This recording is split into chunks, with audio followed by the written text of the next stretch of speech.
বেশ কিছুদিন থেকেই ফেসবুকে বাংলাদেশের টার্কিশ গোয়েন্দা সংস্থার তৎপরতা নিয়ে আলাপ আলোচনা চলছে। কেউ কেউ বলতেই পারেন যে এই ব্যাপারে আসলে আমরা কি জেনুইন কোনো তথ্য জানি কিনা। উত্তর হচ্ছে গোয়েন্দা তৎপরতা নিয়ে জেনুইন তথ্য জানা যায় না, গুজব আছে, আলাপ আছে, এবং এটা আমরা মানতে প্রস্তুত আছি। টার্কি বাংলাদেশে প্রভাব বিস্তার করতে চাইছে। একটা দেশ যখন শক্তিশালী হয়ে ওঠে সে তার স্ফিয়ার অফ ইনফ্লুয়েন্স বাড়াতে চায়। টার্কি তার সেই পুরনো যে অটোমান এম্পায়ার ছিল সে সময়কার সক্ষমতা তা না হলেও সে তার পাওয়ার এক্সারসাইজ করতে চায়, এটা কোনো সন্দেহ নাই। গোয়েন্দা বৃত্তি নিয়ে তেমন কোনো কথা বলতে চাই না, কিন্তু বাংলাদেশে অনেকের মধ্যে টার্কি নিয়ে, টার্কি অবশ্য এখন আবার বলাও যায় না, তুর্কিয়ে বলতে হয়, যাই হোক, আর শব্দটা চলে আসতে পারে মুখে বারবার, যেহেতু আগে বলতাম। যাই হোক, তো এই দেশটা সম্পর্কে এক ধরনের ইলিউশন আছে, কি অসাধারণ দেশ, এরদোগান কি করে ফেলেছেন। এটা মানতে আমি প্রস্তুত আছি যে সত্যিকার অর্থে বেশ কিছু জায়গায় টার্কির ইনফ্লুয়েন্স তৈরি করতে পেরেছেন এরদোগান। এটা নিয়ে খুবই টাফ আলাপ হতে পারে, এটা নিয়ে প্রচুর আলাপ আছে। তিনি যেভাবে তার দেশকে নিয়ে যাচ্ছেন সেটা দিনের শেষে কতটা সফল হবেন, অ্যাপারেন্ট কিছু সাকসেস আছে। মানে উনি নেটোতে আছেন, ওনার আবার রাশার সাথে খাতির আছে, উনি রাশার S-400 মানে মিসাইল কিনছেন, এয়ার ডিফেন্স সিস্টেম কিনছেন, এরকম নানান কিছু করে তিনি বেশ রেলেভেন্ট আছেন, কোনো সন্দেহ নাই, এবং খুবই পাওয়ারফুল একটা দেশ। তার মিলিটারি হার্ডওয়্যারে অত্যন্ত সাকসেসফুল হচ্ছে, সবই ঠিক আছে। কিন্তু এই যে এই ভদ্রলোক যে ধরনের রাজনীতি করে সেটা দেশকে আসলে কোথায় নিয়ে যায়, সেরকম একটা আলাপ করেছিলাম 2 বছরের বেশি সময় আগে। তখন তিনি নির্বাচনে পার্টিসিপেট করতে যাচ্ছেন। আমি তার আগে একটা ভিডিওতে বলেছিলাম যে মোটা দাগে তিনি আর মোদি আসলে একই রাজনীতি করেন, আর পায় কোথায়। সবাই প্রচণ্ড রকম আমাকে সমালোচনা করতে শুরু করেন। সেটার ভিত্তিতে আমি আসলে ভিডিওটা তৈরি করেছিলাম, যেখানে আসলে আমি দেখিয়েছি মাত্রাগত পার্থক্য আছে। আমি রিপিট করছি, দুজনের মাত্রাগত পার্থক্য আছে, intensity is a bit different, কিন্তু দুজনেই আইডেন্টিটি পলিটিক্স করেন, একজন হিন্দুত্ববাদ আর একজন ইসলাম। কিন্তু দিনের শেষে আসলে ওই দেশগুলো কি দাঁড়ায়, ভারতের কথা আমরা জানি, ভারতকে আমাদের নতুন করে বলার দরকার নাই। টার্কিকে এরদোগান আসলে কোন জায়গায় নিয়ে গেছেন সেটা একটু জানা দরকার আছে। অনেকে রীতিমতো একসময় যেমন অটোমান সাম্রাজ্যের সুলতানকে সবাই সুলতান বা খলিফা মানা শুরু করেছিলেন, আমাদের মধ্যে অনেকে এরকম আছেন। বাংলাদেশের অনেক দেশ, তাদের মানে অনেক দেশ না, বাংলাদেশের অনেক পলিটিক্যাল পার্টি তাদের সাথে অ্যালাইন্ড আছে, কেউ কেউ আসা যাওয়া করেন অনেক আগে থেকে, আমরা অনেকে জানি। বিশেষ করে যারা সরাসরি ইসলামিস্ট না, নাম দিয়ে ইসলাম নাই সাথে, কিন্তু এক ধরনের ইসলামী ভাবাদর্শ মানে এরদোগান যেটা করেন আর কি, তার দলের নামের সাথে কিন্তু ইসলাম নাই। AKP party, truth and justice party, কিন্তু উনি আসলে সফটার টোনে ইসলামী আইডেন্টিটি পলিটিক্সই করেন। তো আমি একটু ওই ভিডিওটা জুড়ে দিচ্ছি, একটু দীর্ঘ ভিডিও হলেও। আপনারা যারা আগে দেখেননি, এটা আমার অন্য একটা চ্যানেলের ভিডিও, আমার একটা চ্যানেল, এটা খুব বেশি এখন আর রেগুলার নেই, সেটা হচ্ছে Zahid stake on geopolitics, সেখানে দিয়েছিলাম, এখানে আমি এটা সংযুক্ত করছি। এটা বলে রাখা ভালো, 2.5 বছর আগের দোকানের যে পাপের তালিকা আছে সেই তালিকা আরও লম্বা হয়েছে, নতুন করে বললে আরও অনেক কিছু যোগ করা যাবে। তারপরও ওই সময়ই এর দোকানের কিছু ইস্যু নিয়ে, কিছু দিক নিয়ে আমি কথা বলেছিলাম। তুরস্কের নির্বাচন নিয়ে একটা ভিডিও করেছি, ইনফ্যাক্ট আমার জাস্ট আগের ভিডিওটাই সেটা নিয়ে। আপনারা অনেকে সেই ভিডিওটাতে রিয়্যাক্ট করেছেন এবং বিশেষ করে অনেক মন্তব্য করেছেন আপনারা। মন্তব্যগুলো আমি মন দিয়ে পড়েছি, প্রায় সবগুলোই পড়া হয়েছে। আমি প্রায় বলি যে আমি সবগুলো মন্তব্য খুব মন দিয়ে পড়ার চেষ্টা করি। বলা বাহুল্য, সেই মন্তব্যগুলোতে বিরাট একটা অংশ বা মানে ব্রুট মেজরিটি হচ্ছে আমাকে তীব্র সমালোচনা করেছেন, তাচ্ছিল্য করেছেন, এক ধরনের গালিগালাজ করেছেন, অনেক কিছু। আমার সমস্যা নেই, আমি একটা কথা প্রায় বলি, এই যে আপনি ভিডিওটা দেখলেন, দ্বিমত করলেন, আপনি আহত হলেন, আপনার আমাকে কটু কথা বললেন, তাচ্ছিল্য করলেন, আপনি এনগেজড হয়েছেন, এটা একটা প্রাপ্তি আমার জন্য, তাই আমি এগুলোতে মন খারাপ করি না একেবারেই। তবে একটা চাওয়া আমার সব সময় থাকে, সেটা হচ্ছে আমার সব কথা আপনাকে মানতে হবে না।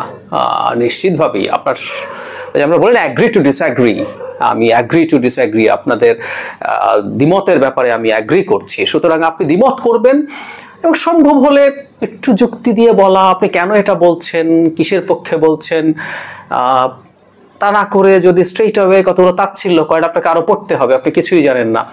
কথা সত্য, আসলে আমাকে আসলেই আরও পড়তে হবে, আমাকে না, পৃথিবীর প্রতিটা মানুষকেই আরও পড়তে হবে, পড়ার কোনো শেষ নাই। যারা এগুলো লিখছি তাদেরও, আমারও, আমি মন থেকে বলছি, একেবারেই মন থেকে বলছি। আমি কখনো দাবি করি না আমি সব জানতা, আমি কখনো দাবি করি না আমার অপিনিয়ন আপনাকে গ্রহণ করতে হবে, বা আমার অপিনিয়ন এই মুহূর্তে আমার কাছে যেটা সঠিক মনে হচ্ছে সেটাই সঠিক, এর বাইরে আর কোনো অ্যানালিসিস আমার কোনোদিন থাকতে পারে না, আমার অবস্থান পরিবর্তন হতে পারে না, কখনোই বলি না, কখনো না। হতে পারে আমার মৃত্যু পর্যন্ত এই অবস্থান থাকলো, এই পয়েন্টে আবার এটা পাল্টাতেও পারে, সম্ভাবনা নেই তা বলছি না। সুতরাং এইভাবে ব্যাপারগুলো, ইটস মাই টেক, আমার অপিনিয়ন, এবং আমার অপিনিয়নটা সমাজে থাকার জন্য, রাখার জন্য। আমি কি জানতাম না বাংলাদেশে এরদোয়ান সম্পর্কে মানুষের চিন্তা কিরকম? আমি এই দেশে জন্মেছি, এই দেশে থেকেছি। আমি খুব অল্প সময়ের জন্য, জীবনে একবার অল্প সময়ের জন্য ভারতে গিয়েছিলাম, এছাড়া গোটা জীবন আমার এই দেশে। শুনুন, এই দেশের মানুষের চরিত্র, পালস, সাইকোলজি আমার বোঝা আছে। সো এই ভিডিওটা যে এরকম সমালোচনার শিকার হবে আমি কি জানতাম না? জানতাম, আমি জেনে শুনে করেছি। আমি কি করলে আপনারা অনেক বাহবা দিতেন জানতাম না? জানতাম, তারপরও করেছি। কারণ আমি মনে করি আমার চিন্তাটা আমি প্রকাশ করব, আমার অপিনিয়নটা আমি প্রকাশ করব, আমার টেকটা আমি প্রকাশ করব। সেটার সাথে আপনি দ্বিমত করতেই পারেন, সত্যিই পারেন, এবং সেটার দেখে দ্বিমতের ভাষা যেমনই হোক না কেন, তাতে আমার আসলে কোনো আপত্তি নেই। আমি একজন লিবারাল মানুষ, আমি গালিগালাজও নিতে প্রস্তুত আছি। মনে করি গালিগালাজ করার অধিকার আছে মানুষের, আমি মনে করি। এটা আমার চয়েস না, আমি গালিগালাজ করি না, কিন্তু আমি মনে করি কারো সেটা করার অধিকার আছে, আমি বিশ্বাস করি, সত্যিই তাই। কয়েকটা ব্যাপারে ইনফ্যাক্ট একটু এবার কথা বলতে চাই। আসলে আপনারা কিছু কিছু পয়েন্ট নিয়ে কথা বলছেন, যেমন ধরুন এরদোয়ানের ইসলামিস্ট পরিচয় নিয়ে কয়েকটা কথা বলতে চাই। তার পরিচয়বাদী রাজনীতির প্রসঙ্গে আমি যখন মোদি এবং নেতানিয়াহুর সাথে তার মানে এক ধরনের মিলের কথা বলছি, আমি খুব অল্প দুটো কথা বলেছিলাম, ফলে খুব স্পষ্ট না আমি আসলে কি বলতে চেয়েছি। তাই আমি মনে করি এই ব্যাপারটা একটু ক্ল্যারিফিকেশন দরকার। এবং এই ভদ্রলোক কি আসলেই ইসলামের পক্ষের মানুষ? আমি এই প্রশ্নটাও করতে চাই, আপনাদের কাছ থেকে অপিনিয়নও চাইব। এবং কেন কর্তৃত্ববাদ নিয়ে, সেটা যে কোনো ফর্মে আসুক না কেন, আমার বিরোধিতা আছে, সেই কয়েকটা কথার একটু ক্ল্যারিফিকেশন দিতে চাই। এটা নিশ্চিতভাবেই আমাদের এই পৃথিবীটাকে বোঝায়, হয়তো একটা ডিফারেন্ট পার্সপেক্টিভ দেবে। আপনাদের কাছে অ্যাপিল আর কিছু না, আমাকে খারিজ করে দেবেন এইভাবে, আমাকে পরবর্তীতে যাতা বলবেন এভাবে না শুনে একটু খোলা মনে শুনুন, এরপর আপনার যা যা মন্তব্য করতে ইচ্ছা হয় করুন।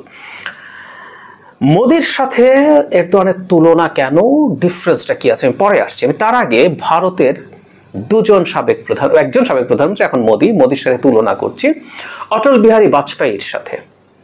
বাজপেয়ী বিজেপির প্রথম, মানে এইখানে এসে প্রথম প্রধানমন্ত্রী ছিলেন। অটল বিহারী বাজপেয়ী যখন প্রধানমন্ত্রী ছিলেন, এই যে মুসলিমদের উপরে বিজেপির মদত, বজরং দল, আরএসএস নানাভাবে এবং রাষ্ট্রের এক ধরনের সায়ে অত্যাচার হচ্ছে, শুধু মুসলিমদের উপরে না, দলিতদের উপরে হচ্ছে, যারা কাগজে কলমে হিন্দু। সো এই যে অত্যাচার, এটা কি বাজপেয়ীর সময় ছিল? আমরা খোঁজ করে যদি দেখি, ছিল না, এরকম এই মাত্রায় ছিল না, মোটেও না। মোদির সময় এসে এটা এই পর্যায়ে আসলো। এবং শোনা যায় বা জানা যায় এখন হিন্দুত্ববাদীরা অনেকে বলছেন যে মোদি যথেষ্ট হিন্দুত্ববাদের অনুসারী নন, তারা চান এই জায়গাটায় যোগী আদিত্যনাথ আসুক, যোগী আদিত্যনাথ আসবেন এরকম একটা প্রবাবিলিটি আছে। এই চ্যানেলে একটা ভিডিও করেছি, এবং মজার ব্যাপার হচ্ছে ওখানেও হিন্দুত্ববাদীদের অনেকে আমাকে গালিগালাজ করেছেন, যেমন আমি এরদোয়ানের বিরুদ্ধে বলে খেয়েছি, কারণ ওই যে একই, আমি মনে করি জায়গাটা একই। কেন সেটা পরে আসছি। আমার যে ফেসবুক পেজ আছে এই ওয়ার্ল্ড পলিটিক্সের ওপরে, সেটার মেসেঞ্জারে আমি প্রচুর এই আদিত্যনাথের ব্যাপারে বলার পর একই মেসেঞ্জারে মেসেজ পেয়েছি। কিন্তু এই যে তিনজন মানুষ, তিনজনের মাত্রাগত ডিফারেন্ট আছে, কিন্তু তিনজনই হিন্দুত্ববাদী, তাই না? বাজপেয়ীর সময়ে ভারত, অন্যান্য দল, কংগ্রেস ক্ষমতায় থাকার সময়ে যে ধরনের অধিকার অন্য ধর্মের মানুষ ভোগ করেছে কাছাকাছি পর্যায়ে, যদিও তাদের নেতৃত্বে, যদি কংগ্রেস ক্ষমতায় ছিল কিন্তু তাদের নেতৃত্বে বাবরি মসজিদ ভাঙা হয়েছিল, সবাই বাজপেয়ী দলে ছিলেন, কিন্তু তারপরও মোটা দাগে ওনারা যখন সরকার গঠন করেন, নিশ্চিতভাবে এত বিভৎস পরিস্থিতি তো ছিল না। তারা তিনজনই হিন্দুত্ববাদী। বাজপেয়ী কি হিন্দুত্ববাদী নন? নিশ্চিতভাবে উনি হিন্দুত্ববাদী, নিশ্চিতভাবে হিন্দুত্ববাদী, কিন্তু উনি জনাব মোদির তুলনায় অনেক সফট হিন্দুত্ববাদী ছিলেন, কোনো সন্দেহ নেই। আবার জনাব আদিত্যনাথ, এর মধ্যে একটা মুখ্যমন্ত্রী আছেন, ওনার যে চেহারা উনি দেখাচ্ছেন, আমি আমার ওই ভিডিওটাতে দেখিয়েছি যে কি বিভৎস সব হেট স্পিচ ওনার আছে, ভারতের পত্রপত্রিকা এগুলো খুঁজে খুঁজে বের করে দিয়েছে। সো উনি আরো অনেক বেশি কট্টর হিন্দুত্ববাদী। ডিফারেন্স হচ্ছে সিভিয়ারিটি আর ডিগ্রি। তাই এরদোয়ানকে নিয়ে মিলের জায়গায় কথা বলছি, ওনারা সবাই আইডেন্টিটি পলিটিক্স করেন, পরিচয়বাদী। পরিচয়বাদ নট নেসেসারিলি আপনার ধর্মভিত্তিক হতে হবে, ধর্ম একটা পরিচয়বাদ এনারা করছেন, মোদিরা, এরদোয়ানও করছেন। কারণ এই যে বললাম, আপনারা অনেকেই লিখছেন যে তার ইসলামিজম, যদিও তার ইসলাম কোথায় বা ইসলাম কিভাবে ব্যবহার করে, আমি সেই আলোচনায় আসছি। আপনাদের কাছ থেকে আমি একটু জানতেও চাইবো যে আপনারা ঠিক কিভাবে জানলেন, কোথায় তথ্য পেলেন যে উনি খুব ইসলামের পক্ষের মানুষ, সেটাও একটু জানতে চাইবো। আমি 2-3টা এক্সাম্পল দিয়ে বোঝাবো আপনাদেরকে। তো যাই হোক, যেটা বলছিলাম, এই যে এনারা এটা করলেন, এরা ধর্মের পরিচয়বাদ করছেন। ভারতে এখন মণিপুর রাজ্য জ্বলছে ধর্মের পরিচয়বাদ দিয়ে না, এথনিসিটির। ওরা একই ধর্মের কিন্তু ভিন্ন এথনিসিটির মানুষ খুনোখুনি করছেন, আগুন জ্বালাচ্ছেন। টার্কিতে ধর্ম নিয়ে না হোক, জাতিসত্তা নিয়ে কুর্দিদের আলাদা পরিচয়বাদ আছে না, সেটা নিয়ে সংঘাত শুরু হয়েছে না, সেটা নিয়ে সংঘাত হচ্ছে না। এই এরদোয়ানের সময় তারা প্রচন্ড অপারেশনের শিকার হয় নাই, হয়েছে, সেটাও পরিচয়বাদ। টার্কিরাও তাদের পরিচয়বাদকে সামনে নিয়ে আসছে। সো কোনো না কোনো ফর্মে হতে পারে, এটা এনিথিং হতে পারে, যে কোনো কিছু হতে পারে। এবং আমি ইন জেনারেল পরিচয়বাদকে সমস্যার বিষয় বলে দাবি করেছি, আর কিছু না। আচ্ছা, এরদোয়ানের মানে উনি স্বৈর শাসক হলেও সমস্যা নিয়ে আমাদের উনি অনেক ভালো করেছেন, এই পয়েন্টটা। কিন্তু উনার যে ধরনের ইসলামিস্ট অ্যাটিটিউড আছে বলা হয়, বা এক ধরনের ইসলামিক, মানে তার ইসলামিস্ট দল একেপি, তার যে দল, সে একেপি কি নিজকে ইসলামিস্ট দাবি করে? উত্তর হচ্ছে না। আপনারা খোঁজ করে দেখবেন, কোনোদিনও তারা দাবি করে না যে তারা একটা ইসলামিস্ট দল। এই দল তৈরি হওয়ার সময় এক সময় বেশ কিছু ইসলামিস্ট দল রয়েছে, তারা সবাই একত্র হয়ে এই দলটা তৈরি করেছেন, কিন্তু তারা ইসলামিস্ট দল কোথাও দাবি করেন না। আচ্ছা, এরদোয়ানের যে টার্কি, সেই টার্কি কি খুব ইসলামের পথে চলছে? আমাদের কি মনে হয়?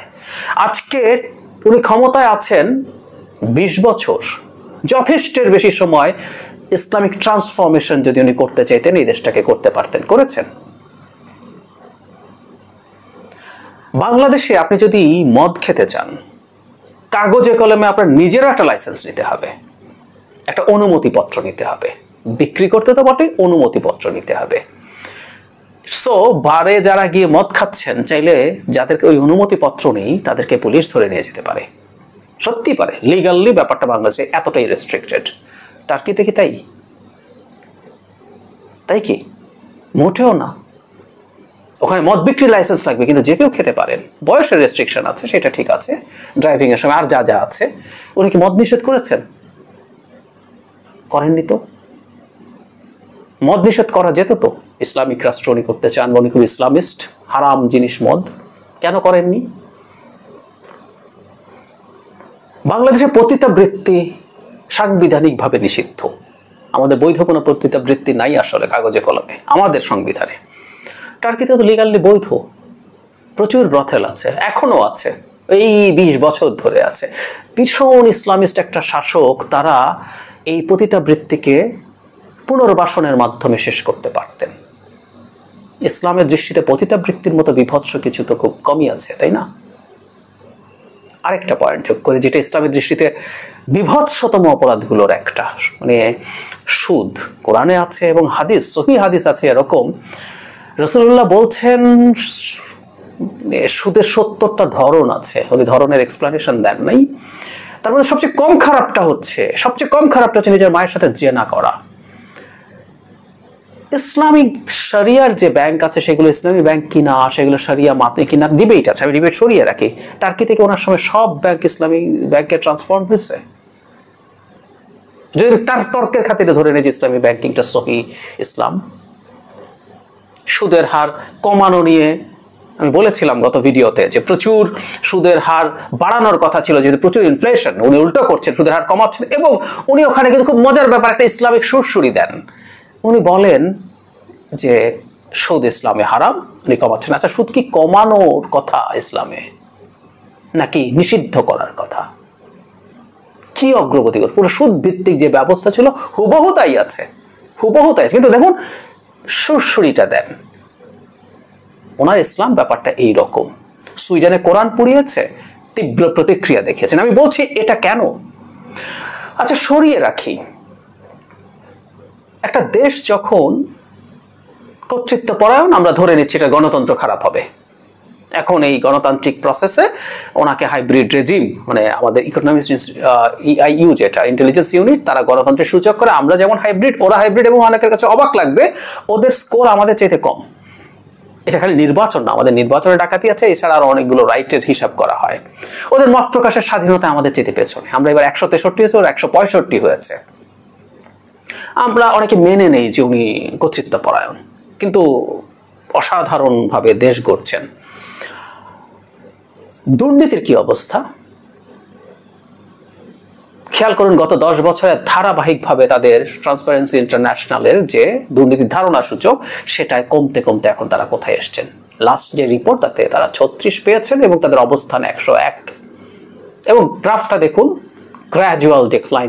এই 10 বছর এ জনাব এরদোয়ান ক্ষমতায়। অন্য সব বাদ দিয়ে সুশাসন কি হয়েছে সব বাদ দিলাম আমরা। অনেক কর্তৃত্ব পরায়ণের অধীনে সুশাসনের নজির আছে, সত্যিই আছে। হয়েছে কি? হয়নি। আমি জানি এখন আপনাদের মাথায় কি ঝুঁকছে, এবং আপনারা যেই মন্তব্যটা লিখো সেই মন্তব্যটা আমি আগেই ধারণা করে বলি। আপনারা বলবেন এগুলো সব পশ্চিমের propaganda, transparency international, reporters without borders, এগুলো সব পশ্চিমের প্রতিষ্ঠান, ওদের র্যাঙ্কিংকে পুছি টুছি না আমরা, বলবেন, আমি জানি। তাহলে প্রশ্ন আছে, প্রশ্ন হচ্ছে এই যে বয়ানটা, এটা বাংলাদেশ সরকারেরও বয়ান, খেয়াল করবেন। বাংলাদেশ সরকার ওইসব কোনো র্যাঙ্কিং ট্যাঙ্কিং মানে টানে না, মিথ্যা কথা, আমাদের বিরুদ্ধে ষড়যন্ত্র। ঠিক আপনি যখন বাংলাদেশ সরকারের বিরুদ্ধে এদেরকে ব্যবহার করেন, কিন্তু টার্কির ক্ষেত্রে ব্যবহার করছে, টার্কির ক্ষেত্রে ষড়যন্ত্র বা মিথ্যা। সরিয়ে রাখি। আমি আপনাদের কাছে জানতে চাই, তাহলে টার্কি সম্পর্কে এত ইলুশন আপনারা পেয়েছেন কোথায়? এই তথ্যগুলো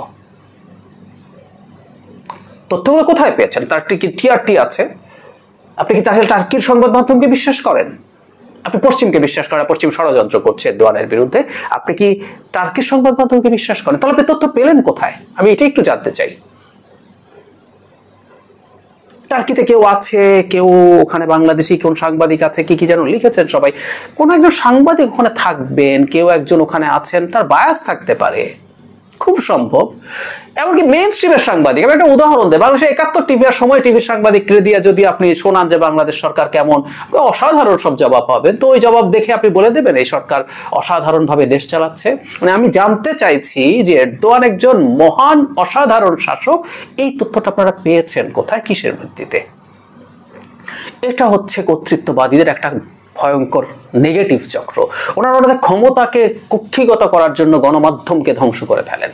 আমাদের দেশেও তাই, ওখানে হয়েছে, রাশাতে হয়েছে। ফলে একই ঘটনা রাশার ক্ষেত্রেও হয়। যখন আমরা যুদ্ধ নিয়ে আলাপ করি, উড়িয়ে দেয় যেগুলো সব পশ্চিমের প্রোপাগান্ডা।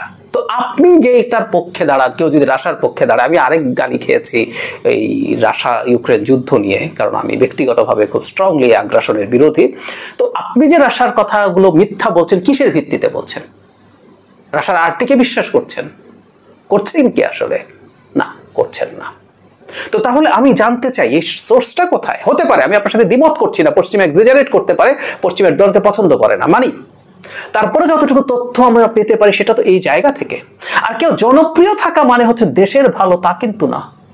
মোদি ভীষণ জনপ্রিয়, তার বিরুদ্ধে কেউ দাঁড়ানোর পরিস্থিতি নেই। আগামীবারও, এবার তো এরদোয়ানের নির্বাচিত হওয়া নিয়ে প্রশ্ন আসছে, মোদির নির্বাচিত হওয়া নিয়ে অলমোস্ট প্রশ্ন নাই। সো মোদিও তো ভীষণ জনপ্রিয়, দেশকে মানে স্বর্গ বানিয়েছে উনি না। ইন্ডিকেটরের আলোচনা যদি করেন, অনেক ইন্ডিকেটর নিয়ে আলোচনা হতে পারে। হ্যাঁ, অর্থনৈতিক দিক থেকে একটা সময় খুব ভালো করেছিল, দ্বিমত নেই। তো তাহলে কি হলো? টার্কির লোকজন কামাল আতাতুর্কের শোষণ নিপীড়ন নিয়ে কথা বলেন, আপনারা অনেকে বলেছেন অদ্ভুত। আমি আমার ভিডিওতে বলেছি যে কামাল আতাতুর্ক যা করেছে এটা অন্যায় করেছেন। উনি ঘাট ধরে কারো স্কার্ফ পরা যাবে না, হিজাব পরা যাবে না, এটার জন্য তো ইসলামিক দেশ হতে হয় না? ইউরোপের চরম সেকুলার দেশগুলোতে কি মেয়েরা তাদের এগুলো পালন করতে পারছে না? কোথাও কোথাও প্রশ্ন উঠছে, পুরো বিশেষ করে নেকাব পরা নিয়ে, সেটা নিয়ে ডিবেট হচ্ছে। কিন্তু আতাতুর্ক তো স্কার্ফও পরতে দেয় নাই। ইউরোপের কোন দেশে স্কার্ফ পরে চলা যায় না? এর জন্য তো আসলে নেই। এবং আতাতুর্কের এটাও ঠিক চাপিয়ে দেয়া, কোনো চাপিয়ে দেওয়ার জেনুইন কিছু না, ভালো কিছু না। এবং ওটারই মানে আমি আমার ওখানে বলেছি, ওটার একটা প্রতিক্রিয়া তৈরি হয়েছে আসলে ওই জায়গায়। আপনি ঘাট ধরে এটা করতে পারেন না, তো অন্যায় হয়েছে। আতাতুর্ক অন্যায় করেছেন। লিবারালিজমের মানে, সেকুলারিজমের মানে ঘাট ধরে আপনি ওকে এটা মানতে বাধ্য করবেন? Not necessarily. আমি তো প্রমাণ বললাম, ইউরোপের বহু লিবারেল ডেমোক্রেটিক দেশে এসব করা যায়, পড়া যায়, সমস্যা হয় না তো। এটার সাথে তো ইসলামিস্ট হওয়ার কোনো প্রশ্ন নেই। আপনি আসলে কতটা ইসলামিক রেটরিক দেখানোর চেষ্টা করেন। এরশাদ সংবিধানে ইসলাম যোগ করছে না, আমি কিছু লোককে এই ভয়ঙ্কর লোকটারও সমর্থন করতে গিয়ে ইসলাম রাষ্ট্রধর্ম যোগ করার কথা বলেছি। এরশাদ খুব ইসলামিস্ট ছিল নাকি? আর একজন একনায়ক দেশের ভালো করতে পারেন, অসাধারণ ভালো করতে, পৃথিবীতে একজন একনায়ক ছিল, আর কোনো এক্সেপশন নাই, ওভার অ্যান্ড আউট। আমি এই ঘাটাঘাটি করেছি কারণ দেখতে চেয়েছি মানে অটোক্র্যাটরা, বেসিক নিয়ম হচ্ছে অটোক্র্যাট নষ্ট হতে বাধ্য, সিস্টেমটা তাকে নষ্ট করবেই। সিঙ্গাপুরের Lee Kuan Yew, this is the only exception.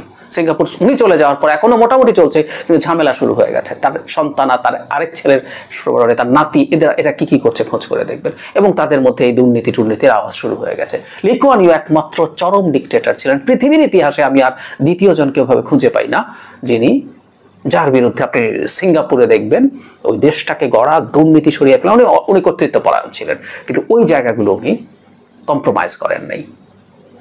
তো এরদোগান কি করেছে? আর যদি করেও, ওই যে বললাম অটোক্র্যাটরা, অথরিটারিয়ান লোকজন যখন এগুলো করে, আলটিমেটলি না এই অজুহাতে যে একজন ভালো অথরিটারিয়ান হবেন, এটা বলতে গিয়ে আলটিমেটলি আমরা এই পথ খুলে দেই, আরেকজন অথরিটারিয়ান হয়ে ওঠেন।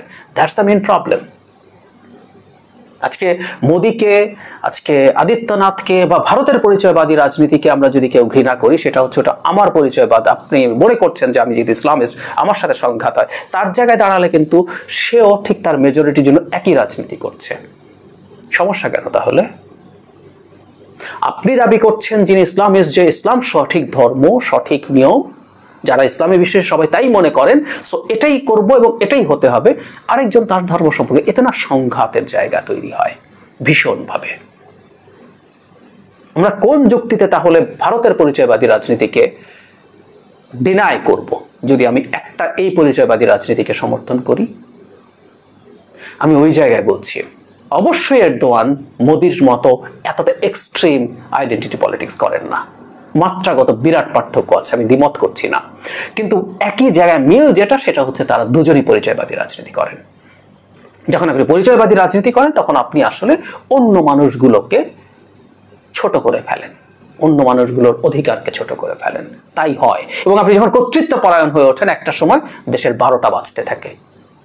আপনি বিশ্বাস করবেন না, আমি করি, যে ওদের করাপশন, একটা শুধু বলছি, সুশাসন, করাপশন কোন জায়গায় গেছে। একটা ইসলামিক মানসিকতার মানুষের সবচেয়ে বড় আক্রমণের জায়গা হওয়ার কথা করাপশন। কারণ ইসলামে সবচেয়ে গুরুত্বপূর্ণ দুটো টার্ম আছে, আমরা জানি, হাক্কুল্লাহ, হাক্কুলে বাদ।